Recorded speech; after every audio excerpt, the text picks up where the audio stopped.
16번입니다. 부동산 정책에 관한 설명으로 옳은 것을 모두 고른 것은 기억, 용도 지역에서 준상업지역과 준주거지역을 지정할 수 있다. 니은, 분양가 상한제는 건축물 분양에 관한 법률에서 지정하고 있다. 디귿, 후분양제도는 선분양제도보다 공급자의 부실 시공에 대처할 수 있다. 니을, 공공임대주택의 공급은 소득 재분배 효과를 기대할 수 있다. 미음, 재산세와 종합부동산세는 보유과세로 과세 대상물이 같다.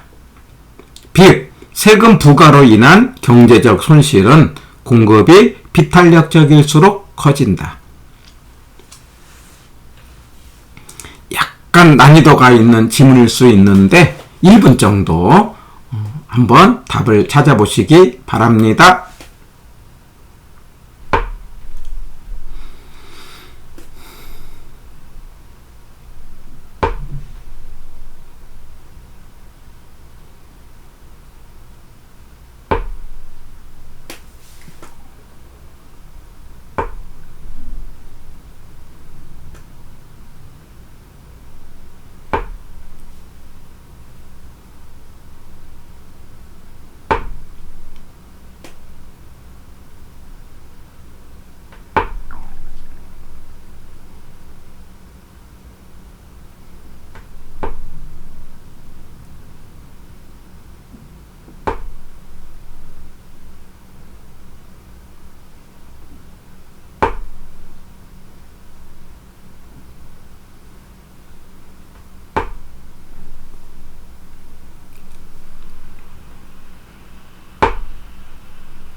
예, 16번의 정답은 5번이 되겠습니다. 자, 한번 정리를 해볼까요? 기억에 가면은 우리 2차까지 공부하시는 분은 금방 알 수가 있는데 1차만 하시는 분은 조금 어려울 수 있어요. 우리가 용도 지역에 주, 상, 공, 녹, 주거지역, 상업지역, 공업지역, 녹지지역 이렇게 이제 도시지역은 구분을 하는데 이게 주거지역은 전일중 해갖고 우리가 전용, 일반, 준 해갖고 준주거지역을 지정할 수 있습니다. 자, 그런데 상업지역은요 근린, 유통, 일반, 중심 상업지역 이렇게 해서 준상업지역이 없어요. 그래서 준주거지역과 그 다음에 이 준이 들어가는 것은 준주거지역과 준공업지역에서 지정할 수 있습니다. 전일중 이렇게 나오는 것은 주거와 공업이 있거든요. 1번은 틀린 거다 이 말이에요. 2번, 분양가 상한제 간혹 우리 시험에서 근거 법령이 나오고 있어요. 제가 앞부분에서 근거 법령을 한번 그 용어 정리로 해놨어요.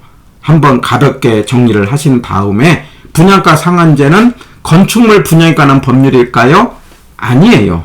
주택법입니다. 주택법이에요.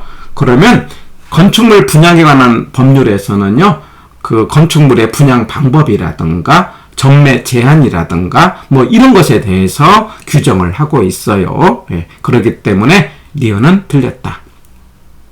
디귿, 후분양 제도는 선분양 제도보다 부실 시공에 대처할 수 있다. 자, 이 부분이 현재 요즘 우리 사회 이슈가 되고 있는 순살 아파트 이런 뉴스가 등장하고 있지 않습니까? 그 부실 시공의 원인 중에 하나가 선분양 제도라고 또 일정 부분 영향을 미치고 있다고 보기 때문에 이런 지문 하나 가볍게 보시고 디귿은 맞는 거죠. 그 다음에 리얼, 공공임대는요 소득 재분배 이거 알아두시고 맞습니다. 공공임대를 그 특별법으로서 작년에 나왔기 때문에 세부적인 내용보다는 가볍게 소득 재분배 효과를 기대할 수 있다. 그래서 누임공 이렇게 정리를 하는 거죠. 누진세, 임대료 규제, 공공임대는 소득 재분배 효과. 미음, 재산세와 종합부동산세는 보유과세다. 이 보유과세까지는 맞죠. 그런데 과세 대상물이 같다. 바로 이 부분이 우리 결혼만 하시는 분은 조금 어려운 문제가 될 수 있어요. 우리 종합부동산세는요, 토지와 주택만을 대상으로 하지만, 그러나 재산세는 토지, 주택에다가 건축물, 선박, 항공기까지 들어갑니다. 그래서 일단은 다르다. 이런 정도는 한번 참고로 기억을 해 보시기 바랍니다. 미음 틀렸습니다. 같다가 아니고 다르다. 비읍, 세금 부과로 인해서 세금을 부과하는 것은 반드시 경제적 손실을 가져와요. 그런데 이 손실은요, 비탄력적일수록 작아집니다. 그래서 커진다가 틀렸다. 이 지문 대단히 중요하고요. 아마도 이번 34회 때 비읍 같은 지문, 16번 같은 지문 출제될 가능성이 있어서 선별을 했습니다. 정답은 5번이 되겠습니다. 자, 16번에서 우리가 기본적인 용어 정리는 세금에 관련된 기본적인 내용을 정리하자고요. 세금은 간접 개입이죠. 그러면 세금을 부과할 때 똑같이 부과하는 거, 이걸 비례세라고 하죠. 그러면 역진세 효과가 있다.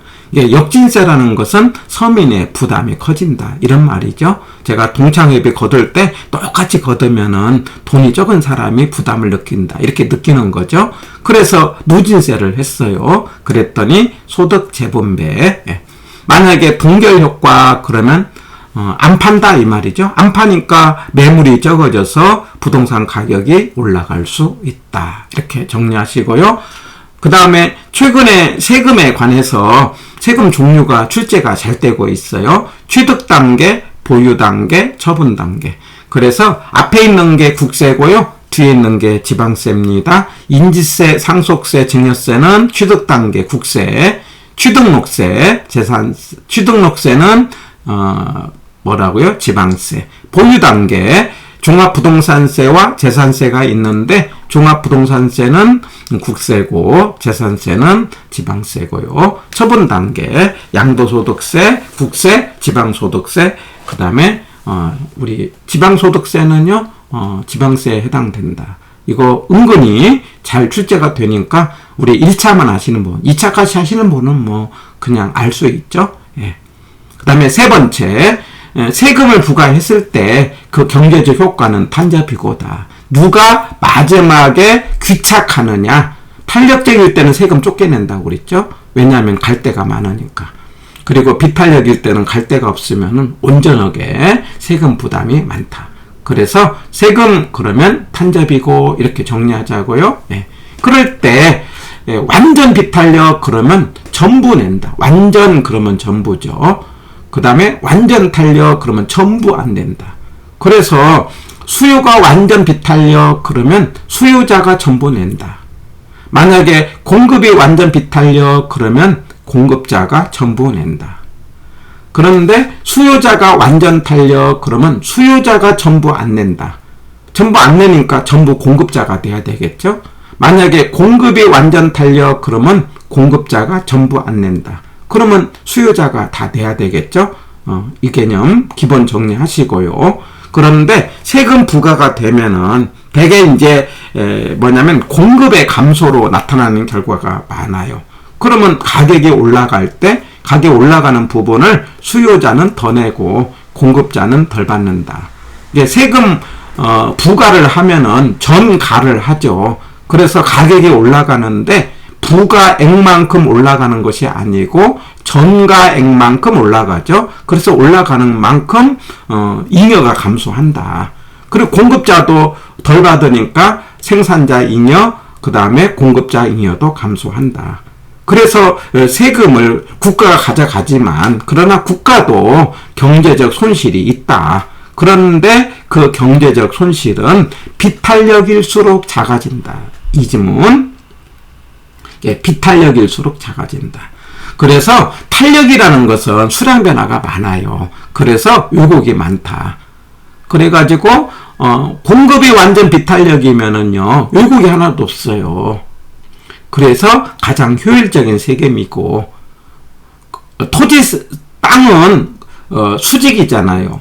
부중성이잖아요. 그래서 땅은 공급이 완전 비탄력이기 때문에 왜곡이 하나도 없으면서 토지세만으로 재정을 충당할 수 있다라고 주장한 사람을 우리 헨리 조지라는 사람도 있다. 이렇게 기억하시고 결론은 세금은 탄저비고다.